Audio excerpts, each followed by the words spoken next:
Hello guys, welcome to my channel. Mr. Naveen Takis Ramayana, the beginning, the introduction.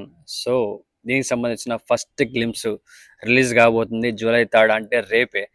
దీంట్లో మన రణబీర్ కపూర్, సాయి పల్లవి, రణబీర్ కపూర్ రాముడిగా, సాయి పల్లవి సీతాదేవిగా and రావణాసురుడిగా the most handsome hulk bulk అన్ని రకాలుగా భలే ఉంటాడు మన యష్, కేజీఎఫ్ యష్ తెలిసిన విషయమేగా. సో రావణుడిగా ఆయన చేస్తున్నారు. నమిత్ మల్హోత్రాస్ రామాయణ సినిమా పేరు వచ్చేసి తెలిసిన విషయం. ఫస్ట్ పార్ట్ 1, పార్ట్ 2 పార్ట్స్గా దిగిపోతున్నారు. దీనికి సంబంధించిన ఫస్ట్ గ్లిమ్స్ అయితే రేపు ప్రసాద్ ఐమాక్స్లో రిలీజ్ చేస్తున్నారు. దానికి అందరినీ ఇన్వైట్ చేశారు. ఫ్రీగానే వెళ్ళేసి ఆ ఆ ఫస్ట్ గ్లిమ్స్ లాంచ్కి అందరూ చూడొచ్చు వెళ్ళి ఫ్రీగానే. సో దాని గురించి ఒక పోస్ట్ తీయడం జరిగింది. పబ్లిక్ ఇన్విటేషన్ కూడా ఇచ్చేశారు. ఎవరు కావాలంటారు వెళ్ళొచ్చు, వెళ్ళేసి చూడొచ్చు అనమాట.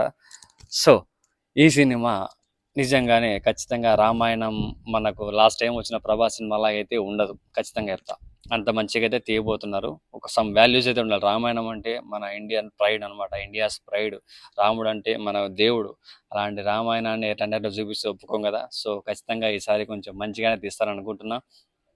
అండ్ సినిమా గురించి అయితే నిజంగా నేను కూడా వెయిట్ చేస్తున్నా. అది దివాళీకి అని చెప్పారు. దిస్ ఇయర్ దివాళీకి first part and next year దివాళీకి సెకండ్ పార్ట్ అన్నట్లు చెప్పడం జరిగింది. మరి అది దివాళీకి రిలీజ్ అవుతుందా లేదా తెలియదు, కానీ ఫస్ట్ గ్లిమ్స్ అయితే వస్తుంది. గ్లిమ్స్ వచ్చిన తర్వాత దాని మీద ఎట్లా గ్రాఫిక్స్ ఇవన్నీ, ఎట్లా విఎఫ్ఎక్స్ ఇవన్నీ ఎలా మెయింటైన్ చేశారు అంతవరకు ఒక చిన్న క్లారిటీ అయితే పక్కా వస్తుంది రేపటితో.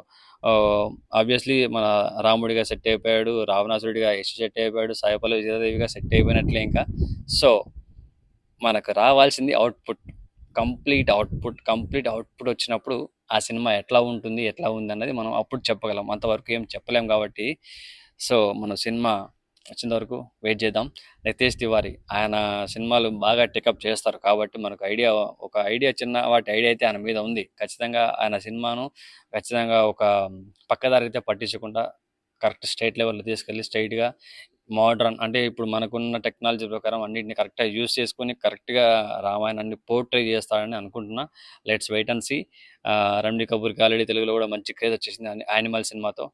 మరి తెలుగులో కూడా మంచిగా రిలీజ్ అయ్యే అవకాశం కూడా ఉంది. సో నేనైతే వెయిట్ చేస్తున్నా ఆ టీజర్ కోసం, ఆ గ్లిమ్స్ కోసము, అలాగే సినిమా కోసము.